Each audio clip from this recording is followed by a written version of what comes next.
Hello dear students, this is Preeti Agrawal from Atal Bihari Vajpayee English Medium Primary School, your Maths and Science teacher. Students, today we are going to start with a new chapter of your Maths curriculum, that is chapter number 2, Whole Numbers. Now before beginning with the whole numbers, we should know that what are natural numbers. So the numbers like 1, 2, 3, 4, 5 and so on till the infinity are called as natural numbers. So then all the positive numbers that are beginning from 1 are called as natural numbers. Now successor. What do you mean by successor? Adding 1 to any number gives its successor. For example, if you are told to find the successor of 20, what you will do? That is 20 plus 1 is equal to 21. So successor of 20 will be 21. Same way, if I am asking you to find the successor of 11, then what will be the successor of 11? Yes, you are correct. That is 12.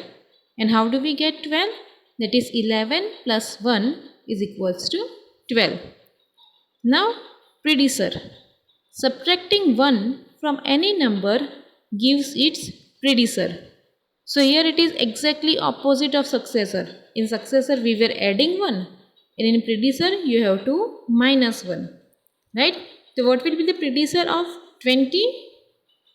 Yes, it is 19. And how it will come? That is 20 minus 1 is equals to 19. Now whole numbers. So what are whole numbers? That is 0 plus natural numbers are called as whole numbers. So we have already learned that what are natural numbers? That is all positive numbers beginning from 1 till infinity are called natural numbers. And in that if we add 0 also, then it will become whole numbers. Right? Now what are the main important points which you are supposed to remember?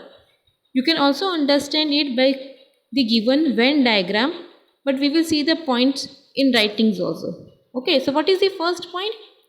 All natural numbers are whole numbers, right? All natural numbers, whatever the natural numbers are, they can also be called as whole numbers. But what is the second point? All whole numbers are not natural numbers. Why? All natural numbers can be said as whole numbers. That why whole numbers cannot be said as natural numbers? Because whole numbers include extra one digit that is called as 0, and 0 is not a natural number, it is only the whole number. Then the third point, there is no largest whole number. No number can be defined as the largest whole number because the series continues till infinity.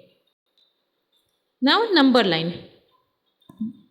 The number line helps us to display the whole number visually. If we want to display the whole number visually, then who helps in that? That is the number line. And how we have to construct the number line? You have to draw one line, and that is you have to draw it beginning from 0 till the any number whichever you want. Or also you can draw the numbers on both the sides, that is the number from right to 0 will be the positive number and the number on left to 0 will be the negative number. Unit distance. Now what do you mean by unit distance on number line? That is the distance between any two consecutive points. Consecutive means baju baju mein, right? So the distance between any two consecutive points on a number line is called unit distance. As you can see in the figure, I have shown you the unit distance between 7 and 8.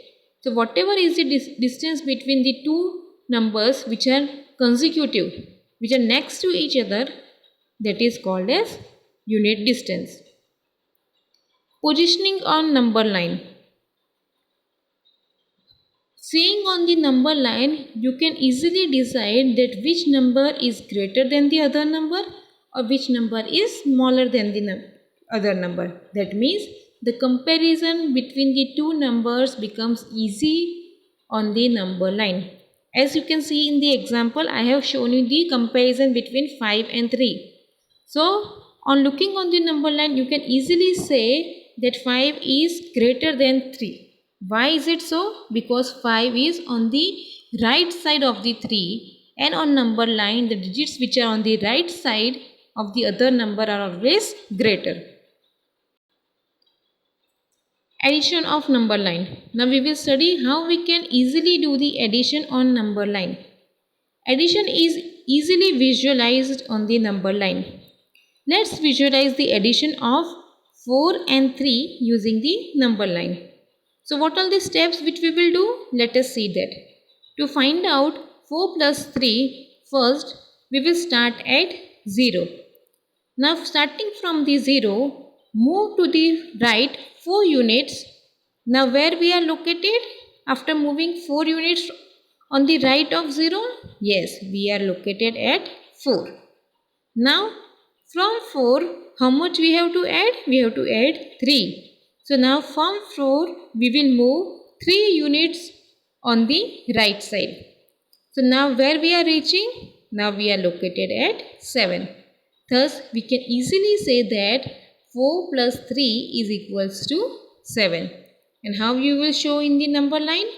Yes, the diagram which I have shown you, in the same manner you will show the addition on the number line. Now subtraction on number line. By subtracting two whole number, move left the number of spaces that need to be subtracted. As I have taught you earlier that when we are moving on the right side of the number line, we are always doing the addition, and when we are moving on the left side, we are doing the subtraction. So how we will do that? Suppose the sum of two whole numbers is 11. And from 11 we remove 4. So here what we have to do? We have to minus 4 from 11. So how much will be 11 minus 4 on the number line? How we will do it? Let us see that. First we will draw the number line, right? Using the number line to help our visualization, we will see that if we are located at 11 and we move 4 units to the left, that means we remove 4 units, we will be located at 7. Thus, 7 units remain when we remove 4 units from 11. That means 11 minus 4 will give you the answer, that is 7. I hope you have understood, right? Now we will do the multiplication on number line. How multiplication is done on number line? Multiplication means moving towards right, hopping specific units. Hopping means jumping. Hopping specified units at a time multiple times. In a simple language, multiplication on number lines means whatever unit is given to you, that much unit you have to hop. Means that much unit you have to jump from the origin. Right? Suppose for example, you have been asked that 2 multiplied by 5 is equals to how much? So what you will do? First of all, you will locate your point at 0 and you have been given 2 multiplied by 5. Right? So what you will do? 2 is your unit digit. So you will pick 2 as the unit digit. So whenever you are hopping, you will hop always 2 units. And how many times you have to hop? That is 5 times. Right? So when you jump 5 times taking 2 as your unit, where you reach? Yes, you are correct. You reach at the 10. Is it clear? Okay. Now properties of whole numbers. I want all the students to learn these properties very clearly. So pay a very good attention. Right? The first is the closure property of addition. 5 plus 7 is equals to whole number. What is the closure property? That is, on adding any two whole numbers, the sum is still a whole number. That means when we are doing addition between any two numbers, the answer which we get is also a whole number. Closure property of multiplication. On multiplying any two whole numbers, the product is still a whole number. So same like addition. when we are doing addition of any two whole number, the answer which we get is also a whole number. And in case of multiplication also, when we are multiplying any two whole numbers, the answer which we get is again also a whole number. Right? Now, associative property of addition. If three whole numbers are to be added, the sum will be the same if the first two are added first and then that sum is added to the third, or the second two are added first and that sum is added to the first. So it is very simple. Associative property of addition means, suppose you have been given three numbers, for example 2, 3 and 4. So if you do 2 plus 3 and then you add 4 to the answer, the same answer you will get if you do 3 plus 4 first and then you add 2 to the answer. That is, for example, 2 plus 3 is 5, and if we add 4 into 5, we get the answer 9. But if we do the another way, that is, if we are adding 3 and 4 first, so 3 plus 4 will give you 7, and in 7 if you add 2, again you are getting the answer, that is the 9. So in any order you can add, either you can add first two digits, last two digits, any order you can do the addition, but the answer remains the same. Associative property of multiplication. If three whole numbers are to be multiplied, the product will be same if the first two are multiplied first, then that product is multiplied to the third, or the second two are multiplied first and that product is multiplied to the first.